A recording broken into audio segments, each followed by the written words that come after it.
വരുമാനം ഉണ്ടാക്കുന്നതിന് വേണ്ടിയാണെങ്കിലും പ്രശസ്തി ഉണ്ടാക്കുന്നതിന് വേണ്ടിയാണെങ്കിലും മറ്റ് പല രീതിയിലേക്കുള്ളതാണ്. മറ്റ് പല രാജ്യങ്ങളിലും ജോലി ചെയ്യാമല്ലോ. ബ്രിട്ടൻകാരിയുമാണല്ലോ. ബ്രിട്ടൻകാരെ പാകിസ്ഥാൻ സാധാരണക്കാർ പോലും പാകിസ്ഥാൻ എന്ന് പറയുന്ന രാജ്യം ജോലി ചെയ്യുന്നതിന് വേണ്ടി തിരഞ്ഞെടുക്കുന്നതായിട്ട് നമ്മൾ കണ്ടിട്ടില്ല. അപ്പോൾ ഇവരവിടെ പല NGOയുമായിട്ട് ബന്ധം.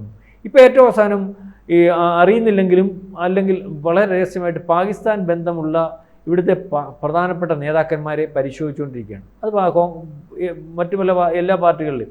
കാരണം ഇതിനു ശേഷം മുഫ്തി മുഹമ്മദ് സയ്യിദ് അല്ലെങ്കിൽ മുൻ മുഖ്യമന്ത്രി കാശ്മീർ അവർ വ്യക്തമാക്കി പറഞ്ഞു, ഇത് നിങ്ങൾ കേന്ദ്ര ഗവൺമെൻറ്റിൻ്റെ ഈ നിലപാടുകളുടെ പ്രതിഫലനമാണ്, കേന്ദ്ര ഗവൺമെൻറ്റിൻ്റെ അല്ലെങ്കിൽ ഈ കാശ്മീർ ജനതയോട് കാണിക്കുന്ന ഇതിൻ്റെ പ്രതിഫലനമാണ്, രക്തസാക്ഷിത്വ പരിവേഷമാണ്, ആ രീതിയിലൊക്കെ പറഞ്ഞു കഴിഞ്ഞു. അതിനുശേഷം ഇപ്പോൾ ആരൊക്കെ പറയുമെന്ന് അറിയത്തില്ല. അപ്പോൾ ഇതിനകത്ത് അതിനൊരു പ്രൊമോഷൻ, അതിനൊരു ഇൻവോൾവ്മെൻറ്റ് അല്ലെങ്കിൽ ഇത്തരത്തിൽ 2022 തൊട്ട് തുർക്കി ഈ പണി ചെയ്യുന്നതിനകത്ത് ഇവരുടെ എല്ലാം പിന്തുണയുണ്ട്, അല്ലെങ്കിൽ ഇവർക്കെല്ലാം വേണ്ട പിന്തുണ ആവശ്യത്തിൽ അധികമായിട്ട് കൊടുത്തുകൊണ്ടിരിക്കുന്നു എന്നുള്ളതാണല്ലോ നമ്മൾക്ക് മനസ്സിലാവേണ്ടത്. അപ്പോൾ ഇത് ദീർഘമായിട്ട് പരിശോധിക്കുന്നു, അല്ലെങ്കിൽ ദീർഘമായിട്ട് ഈ അന്വേഷണം ഈ പറയുന്ന സർജന്മാരുടെ ഒരു അങ്ങനെ കണ്ടല്ലേ D6 മിഷനും മാഡം സർജനും ഈ പറയുന്ന എലിസബത്ത് കോൾബെൻ ഷാഹിദ് ഡോക്ടർ അവരുമായിട്ടൊക്കെ ബന്ധമുണ്ടോ എന്ന് പരിശോധിക്കുന്നുണ്ട്.